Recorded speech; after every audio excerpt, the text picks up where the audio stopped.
Vous êtes auteur de cette recherche dont le titre est Relance de l'industrie congolaise par la formule de joint venture. Est-ce que nous pouvons dire que vous êtes parti d'un constat pour en arriver là? Merci, monsieur le journaliste, pour la parole. Effectivement, nous sommes partis d'un constat selon lequel l'économie congolaise était frappée de plein fouet par la désindustrialisation. Ce phénomène a accéléré la dégradation du tissu économique, la dégradation du tissu industriel congolais.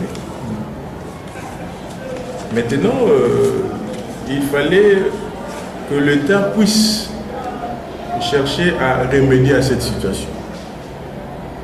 L'État n'est pas resté insensible. Il a mis en place quelques mesures et politiques de relance de ces industries. Mais ces mesures n'ont pas donné des résultats attendus. Parce que l'État a fait ça à travers le plan quinquennal, le plan triennal, le programme de relance, mais il s'est buté à un problème de financement. Parce que vous savez qu'à un certain moment, le gouvernement congolais n'était plus crédible sur le plan international pour recevoir le crédit. C'est ainsi qu'il a résolu cette fois-ci, pour contourner cet obstacle, de opter pour le partenariat. Le partenariat sous la formule de joint venture. C'est avec ce partenariat qu'on doit travailler en synergie et chercher à attirer les capitaux via ce partenariat, afin de relancer ces industries qui étaient restées longtemps en veilleuse. Maintenant, la formule de joint venture, qui pourtant avait été porteur d'un grand espoir chez le peuple congolais, n'a malheureusement pas donné des effets attendus. Qu'est-ce qu'on déplore dans cette formule? La part de la corruption. Il y a aussi sa mauvaise conception. Il y a également son épouvantable application, due au non-respect des engagements, manque de transparence, mauvaise gouvernance, répartition arbitraire de parts. Il convient d'ajouter l'inexistence d'une loi, la loi sur la joint venture. Et on peut aussi terminer par le faible suivi et contrôle de l'État congolais dans ces secteurs-là. C'est ainsi que, au regard de cette situation, j'ai pensé modéliser le partenariat, modéliser la relance industrielle par la joint venture en élaborant un modèle intitulé Modèle Equina de relance industrielle par la joint venture. Ces modèles regorgent des atouts indispensables pouvant favoriser une implantation judicieuse de la formule de joint venture en République démocratique du Congo. Voilà à chaud la réponse à votre question. Non, je vais vous poser une question. Je dis, est-ce que aujourd'hui vous venez de lancer une émission sur l'expertisme de la relance de l'industrie? Est-ce que nous pouvons nous attendre peut-être dans les jours à venir une publication d'une ouvrage de cette relance? Bon, monsieur le journaliste, je crois que vous avez suivi l'émission. Je suis déjà en train de publier un ouvrage aux éditions européennes sur cette matière-là. En dehors de l'ouvrage, j'ai aussi balancé quelques articles sur le potentiel. J'ai aussi un site internet où j'ai logé quelques éléments de mes recherches. Je crois que votre soif sera étanchée d'ici peu, on aura un ouvrage qui sera mis à la disposition du public. Peut-être pour chuter avec notre interview, prof, quel message par rapport à vos recherches vous pouvez adresser surtout à l'homme politique, surtout à l'autorité, c'est l'économie, l'industrie et dans leur attribution dans notre pays. Voilà, bon, je suis en train de dire que le gouvernement, je lance un appel, c'est une demande, peut s'approprier mon étude. Il doit s'approprier l'étude parce que lorsque on essaye d'observer les choses, on évolue, mais les indicateurs objectivement vérifiables montrent que le partenariat n'évolue pas en bon uniforme. Il y a de causes qui ont favorisé la désindustrialisation, notamment la faiblesse du cadre institutionnel. Il y a aussi le mode de gestion au niveau des entreprises, au niveau des industries et les carences dans les autres secteurs. Faiblesse du cadre institutionnel parce qu'on ne sent pas au niveau de l'industrie une politique cohérente, une politique adaptée, une politique facile à être exécutée pour favoriser justement la relance. Je ne parle pas du gouvernement actuel, mais au moins actuellement, il y a eu les zones économiques spéciales que nous supposons qu'on doit essayer d'appliquer, mais on sent qu'il y a un problème. On n'arrive pas à booster la relance industrielle. Il y a le mode de gestion aussi qui a caractérisé les entreprises industrielles, notamment par exemple l'intégration verticale, où les industries devraient tout faire de l'amont en aval. Ce système-là est un système qui ne favorise pas le rayonnement économique. Il faut une intégration horizontale pour créer les relations inter-industrielles, pour créer les relations intersectorielles. Ça, c'est très important. Donc, on doit essayer de considérer mon étude comme terme de référence. Qu'est-ce qu'il y a là-dedans? Il y a de vertus.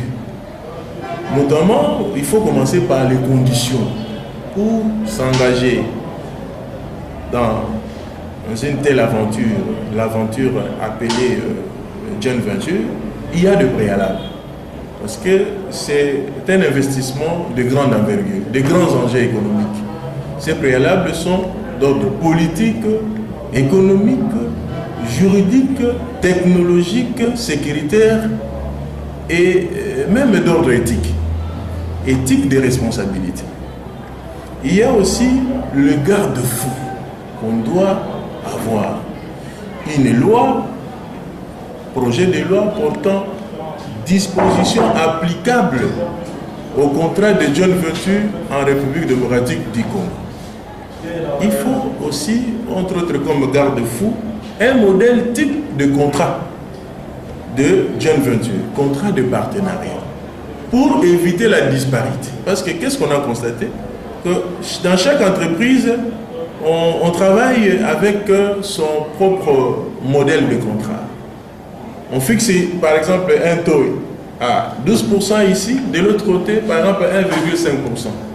Ouais, tout ça, ça ne favorise pas l'évolution correcte vers, comment dirais-je, le succès des affaires.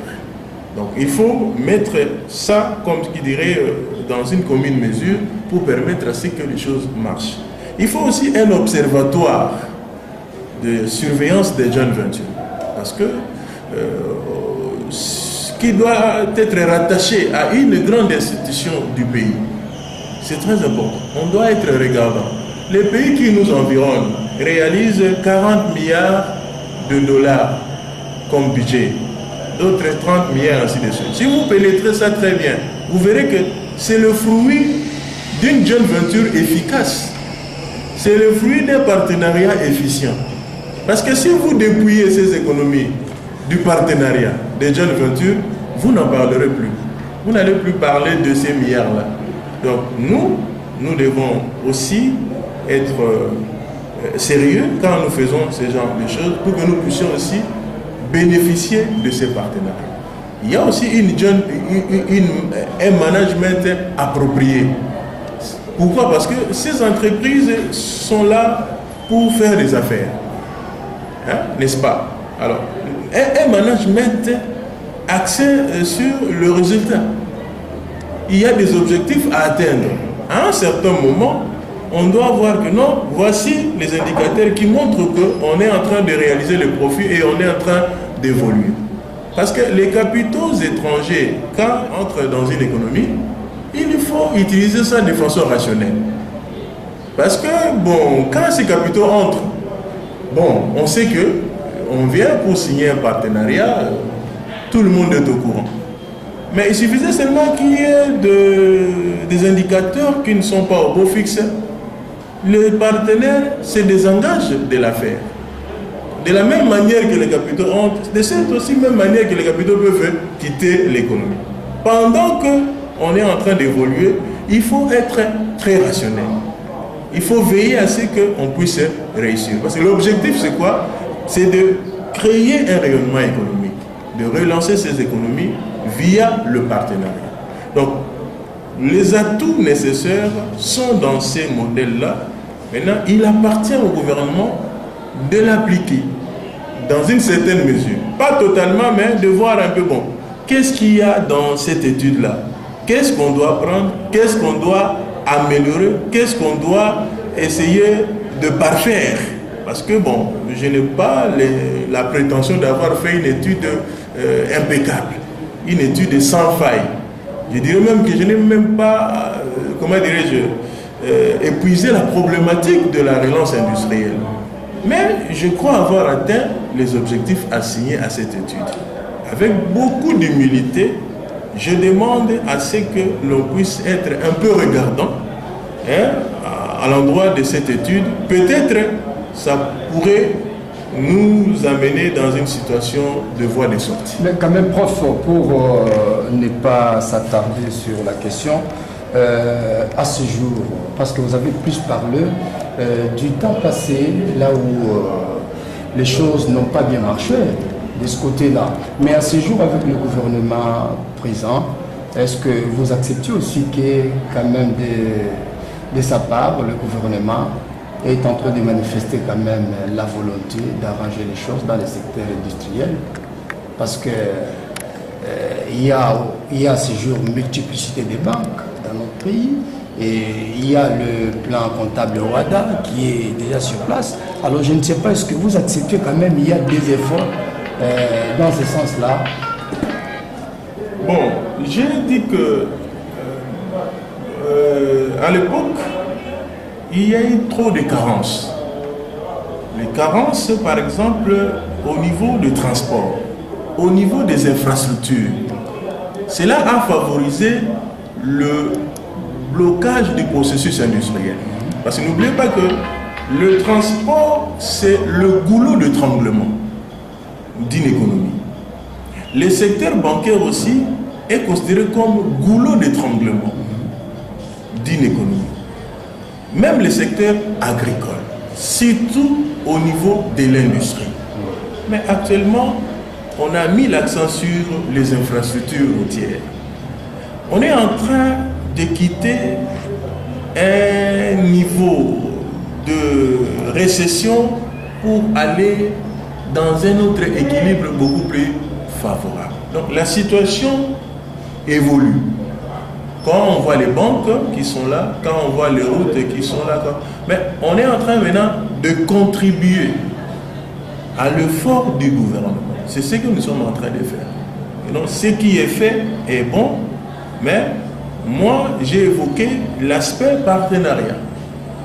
Si le partenariat, le gouvernement essaye d'avoir un droit de regard là-dessus, il verra que beaucoup de ressources pourront entrer dans le trésor et tout va aller dans le sens de l'amélioration.